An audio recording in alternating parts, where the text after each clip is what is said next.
Support and resistance. കഴിഞ്ഞ വീഡിയോയിൽ നമ്മൾ ടൈം ഫ്രെയിമുകളെ പറ്റി പറഞ്ഞു. അപ്പോൾ ഈ ഒരു വീഡിയോയിൽ നമ്മൾ സപ്പോർട്ട് ആൻഡ് റെസിസ്റ്റൻസിനെ പറ്റിയിട്ടാണ് പറയുന്നത്. അപ്പോൾ ഒരു കോയിൻ്റെ ചാർട്ടിൽ ഓരോ ടൈം ഫ്രെയിമിലും നമുക്ക് സപ്പോർട്ട് ആൻഡ് റെസിസ്റ്റൻസ് കണ്ടുപിടിക്കാനായിട്ട് പറ്റും. ഞാനിവിടെ 4 hour ടൈം ഫ്രെയിമാണ് എടുത്തിരിക്കുന്നത്. ഓരോ ക്യാൻഡിൽസും അതുകൊണ്ട് തന്നെ 4 hourനെയാണ് പ്രതിനിധീകരിക്കുന്നത്. അപ്പോൾ നമുക്കിവിടെ സപ്പോർട്ട് ആൻഡ് റെസിസ്റ്റൻസ് എങ്ങനെ മാർക്ക് ചെയ്യാം, അതിന് മുമ്പ് എന്താണ് സപ്പോർട്ട് ആൻഡ് എന്താണ് റെസിസ്റ്റൻസ് എന്ന് വളരെ സിമ്പിളായിട്ട് നിങ്ങൾക്ക് മനസ്സിലാവുന്ന രീതിയിൽ നമുക്ക് ഒന്ന് പ്രസൻറ്റ് ചെയ്യാനായിട്ട് ശ്രമിക്കാം. അപ്പോൾ ഞാനിവിടെ ഒരു ചാർട്ട് എടുത്ത് വെച്ചിട്ടുണ്ട്. 4 hour ടൈം ഫ്രെയിമിൻ്റെ BTCയുടെ ചാർട്ടാണ് വെച്ചിരിക്കുന്നത്. ഇവിടെ നിങ്ങൾക്ക് കാണാം പ്രൈസ് പമ്പാവുന്ന സമയത്തൊക്കെ തന്നെ, അതായത് പ്രൈസ് ഉയരുന്ന സമയത്തൊക്കെ തന്നെ ഈ ഒരു ഏരിയയിലെത്തുമ്പോൾ പ്രൈസ് സെല്ലാകുന്നുണ്ട്. ആ ഒരു ഏരിയയിലെത്തുമ്പോൾ റിജക്ഷൻ സംഭവിക്കുന്നുണ്ട്. അങ്ങനെ ഒരുപാട് തവണ നിങ്ങൾക്കറിയാം ഈ ഒരു പ്രൈസ് റേഞ്ചിലെത്തുന്ന സമയത്തൊക്കെ തന്നെ പ്രൈസ് താഴോട്ട് പോകാനായിട്ട് ശ്രമിക്കുന്നുണ്ട്, അല്ലെങ്കിൽ ഈ ഒരു ഏരിയയിലൊക്കെ എത്തുമ്പോൾ തന്നെ സെൽ ഓഫ് നടക്കുന്നുണ്ട്. അപ്പോൾ ഇങ്ങനെ നമുക്ക് പ്രൈസ് മുകളിലേക്ക് പോകുമ്പോൾ ഒരു നിശ്ചിത ഏരിയയിലെത്തുമ്പോൾ, ഒരു നിശ്ചിത ലെവലിലെത്തുമ്പോൾ അവിടെ നിന്നും പ്രൈസിന് റിജക്ഷൻ വരുന്നു. ഈ ഏരിയയാണ് നമ്മൾ റെസിസ്റ്റൻസ് ആയിട്ട് കാണുന്നത്. നമുക്കതിനെ ജസ്റ്റ് ഒരു ലൈൻ കൊണ്ട് ഒരു ട്രെൻഡ് ലൈൻ വെച്ച് മാർക്ക് ചെയ്യാം. ഈ ഒരു ട്രെൻഡ് ലൈൻ വെച്ച് ഈ ഒരു ഏരിയനെ മാർക്ക് ചെയ്യാം. അവിടെ നിങ്ങൾക്ക് കാണാം ഈ ഒരു ഏരിയയിൽ മുകളിലേക്കും പ്രൈസ് പോയിട്ടുണ്ട്. സോ നമുക്ക് എപ്പോഴും റെസിസ്റ്റൻസ് നമുക്കൊരു ഏരിയ ആയിട്ട് മാർക്ക് ചെയ്യുന്നതായിരിക്കും എന്തുകൊണ്ടും ബെറ്റർ ആയിട്ടുള്ള ഓപ്ഷൻ. സോ അതിനായിട്ട് നിങ്ങളിവിടെ ഒരു റെക്റ്റാങ്കിൾ എടുക്കുന്നു, ഈ ഒരു ഏരിയ ആയിട്ട് മാർക്ക് ചെയ്യുന്നു. അതായത് പ്രൈസ് പോയിട്ടുള്ള ഈ ഒരു ഏരിയയെ നമ്മൾ മാർക്ക് ചെയ്യുന്നു. ഇതായതിനെ നമ്മുടെ റെസിസ്റ്റൻസ് എന്ന് പറയുന്നത്. ഇനി നമ്മുടെ സപ്പോർട്ട് എങ്ങനെ കണ്ടുപിടിക്കാം? പ്രൈസ് താഴോട്ട് പോയിട്ടുണ്ട് സമയത്തെല്ലാം തന്നെ ഒരു നിശ്ചിത ഏരിയയിലെത്തുമ്പോൾ, ഒരു നിശ്ചിത ലെവലിലെത്തുമ്പോൾ അവിടെ നിന്ന് പെട്ടെന്ന് റിജക്ഷൻ വരുന്നു, പ്രൈസ് റിവേഴ്സലാവുന്നു. ആ ഒരു ഏരിയയെ നമുക്ക് എന്ത് ചെയ്യാം? നമ്മുടെ സപ്പോർട്ടായിട്ട് കണക്ട് ചെയ്യാം. അത് നിങ്ങൾക്ക് ഏതൊരു ചാർട്ടിലും സ്വന്തമായിട്ട് കണ്ടുപിടിക്കാം. അപ്പോൾ നിങ്ങൾ ഞാനിവിടെ 4 hour ടൈം ഫ്രെയിമിൽ നോക്കിക്കഴിഞ്ഞാൽ കാണാം ഈ ഒരു പ്രൈസ് റേഞ്ച് എത്തുമ്പോൾ മാർക്കറ്റ് റിജക്ഷൻ വരുന്നു. മുമ്പ് നമ്മൾ പറഞ്ഞ പ്രൈസ് ഉയരുന്ന സമയത്തൊക്കെ തന്നെ ഈ ഒരു നിശ്ചിത ലെവലെത്തുമ്പോൾ മാർക്കറ്റ് റിവേഴ്സ് വരുന്നു, മാർക്കറ്റ് അവിടെ നിന്നും റിജക്ഷൻ വരുന്നു. നിങ്ങൾ നോക്കിക്കഴിഞ്ഞാൽ കാണാം. അപ്പോൾ ആ ഒരു ഏരിയയെ നമ്മൾ എന്തായിട്ട് മാർക്ക് ചെയ്തു? നമ്മുടെ റെസിസ്റ്റൻസ് ആയിട്ട് മാർക്ക് ചെയ്തു.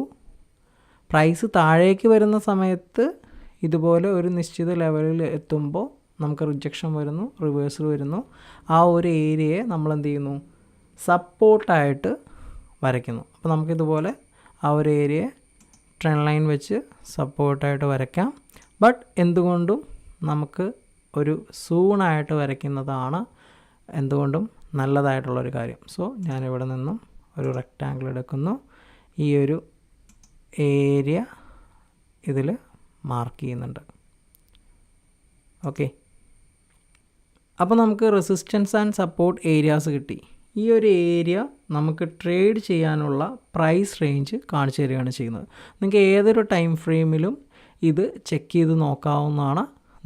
നിങ്ങൾക്ക് എന്ത് കിട്ടും?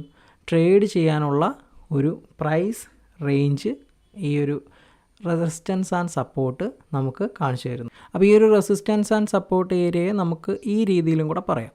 അതായത് നമ്മൾ ഈ ഒരു ഏരിയ സപ്പോർട്ട് സോണായിട്ട് പറഞ്ഞു. അപ്പോൾ ഇവിടെ നമുക്ക് എന്താ സംഭവിക്കുന്നത്? ഈ ഒരു ഏരിയയിൽ എത്തുമ്പോൾ ആ ഒരു കോയിന് ഡിമാൻഡ് വരികയാണ് ചെയ്യുന്നത്. അതായത് ഇവിടെ നിന്നും സെല്ലേഴ്സ് ഈ കോയിൻസ് സെല്ല് ചെയ്യുന്നു. ഈ ഒരു ഏരിയ എത്തുമ്പോൾ, നമ്മൾ സപ്പോർട്ടായിട്ട് മാർക്ക് ചെയ്തിരിക്കുന്ന ഏരിയ എത്തുമ്പോൾ അവിടെ ബയ്യേഴ്സ് വരുന്നു. ഇവിടെ നിങ്ങൾക്ക് വോളിയം നോക്കിക്കഴിഞ്ഞാൽ കാണാൻ പറ്റും. താഴെ വോളിയം ക്യാൻഡിൽസ് ആണ് ഉള്ളത്.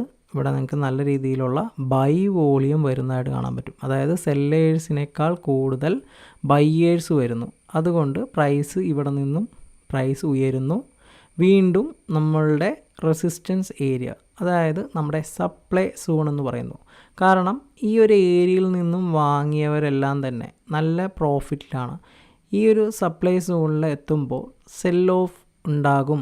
അതായത് ആ ഏരിയയിൽ മുമ്പ് ആ ഒരു ഏരിയയിൽ എത്തുന്ന സമയത്തെല്ലാം തന്നെ സെല്ലേഴ്സ് ആക്റ്റീവായിട്ടുണ്ടായിരുന്നു. അവിടെ സെല്ല് നടക്കാൻ സാധ്യതയുണ്ടെന്ന് ഇവിടെ നിന്ന് ബൈ ചെയ്യുന്ന എല്ലാവർക്കും അറിയാം.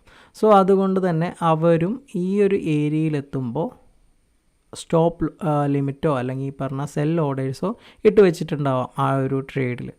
സോ അങ്ങനെ വരുമ്പോൾ ഈ ഒരു ഏരിയ എത്തുമ്പോൾ വീണ്ടും എന്ത് നടക്കുന്നു, മാർക്കറ്റിൽ ഒരു റിവേഴ്സൽ നടക്കുന്നു. ഇനി അഥവാ ഈ ഒരു ഏരിയയിൽ നമ്മൾ സെല്ലേഴ്സിനേക്കാൾ കൂടുതൽ, അതായത് ഈ ഒരു ഏരിയയിൽ സെല്ലേഴ്സോട് കൂടുതലാണെന്ന് പറഞ്ഞു, നമ്മുടെ സപ്ലൈ സോണെന്നാണെന്ന് പറഞ്ഞു. ഇതിനേക്കാൾ മുകളിൽ നമുക്ക് എന്ത് വരുന്നാൽ ബയ്യേഴ്സ് വന്നാൽ നമ്മൾ ഈ ഒരു ഏരിയ ബ്രേക്ക് ചെയ്തുകൊണ്ട് ഒരു ക്യാൻഡിൽ ക്ലോസിങ് ഇവിടെ കിട്ടും. അങ്ങനെ ഒരു ക്യാൻഡിൽ ക്ലോസിങ് എബോവ് ഈ ഒരു ട്രെൻഡ് ലൈന് മുകളിൽ പോവുകയാണെന്നുണ്ടെങ്കിൽ പിന്നീട് ഈ ഒരു റെസിസ്റ്റൻസ് എന്നുള്ളത് അല്ലെങ്കിൽ ഈ ഒരു സപ്ലൈ സോൺ എന്നുള്ളത് പിന്നീട് എന്തായിട്ട് മാറും, ഒരു സപ്പോർട്ടായിട്ട് മാറും. എപ്പോഴെല്ലാം നമ്മളുടെ സപ്പോർട്ട് ബ്രേക്കായി താഴേക്ക് പ്രൈസ് പോകുന്നു, ക്യാൻഡിൽ പോകുന്നോ, അപ്പോഴൊക്കെ തന്നെ ഈ ഒരു സപ്പോർട്ട് പിന്നീട് റെസിസ്റ്റൻസ് ആയിട്ട് മാറുകയും എപ്പോഴൊക്കെ റെസിസ്റ്റൻസിനെ ബ്രേക്ക് ചെയ്ത് പ്രൈസ് മുകളിലേക്ക് പോകുന്നോ അപ്പോഴെല്ലാം തന്നെ റെസിസ്റ്റൻസ് പിന്നീട് സപ്പോർട്ടായിട്ട് മാറുകയും ചെയ്യും. അപ്പോൾ ഈ ഒരു ചാർട്ട് നിങ്ങൾ നോക്കുകയാണെന്നുണ്ടെങ്കിൽ ഞാൻ കുറച്ചും കൂടെ വൈഡായിട്ട് കാണിക്കാം. ഈ ഒരു ചാർട്ട് നിങ്ങൾ നോക്കുകയാണെന്നുണ്ടെങ്കിൽ ഇതിൻ്റെ ആദ്യത്തെ സപ്പോർട്ട് ഏരിയ എവിടെയായിരുന്നു എന്ന് ചോദിച്ചു കഴിഞ്ഞാൽ ഈ ഒരു പ്രൈസ് റേഞ്ചിലായിരുന്നു ഇവരുടെ സപ്പോർട്ട് റേഞ്ച് ഉണ്ടായിരുന്നത്. അതിൻ്റെ റെസിസ്റ്റൻസ് ഏരിയ ആണ് നമ്മളിവിടെ മാർക്ക് ചെയ്തിട്ടുണ്ടായിരുന്നത്. അപ്പോൾ ഇവിടെ എന്താ സംഭവിച്ചത് നിങ്ങൾ നോക്കിക്കഴിഞ്ഞാൽ കാണാൻ പറ്റും. ഈ ഒരു റെസിസ്റ്റൻസിനെ ബ്രേക്ക് ചെയ്ത് ക്യാൻഡിൽ ക്ലോസ് ചെയ്തു, അതിനുശേഷം ആ ഒരു ഏരിയ സപ്പോർട്ടായിട്ട് ആക്ട് ചെയ്തു, അവിടെ നിന്നും മാർക്കറ്റ് മുകളിലേക്ക് പോയി.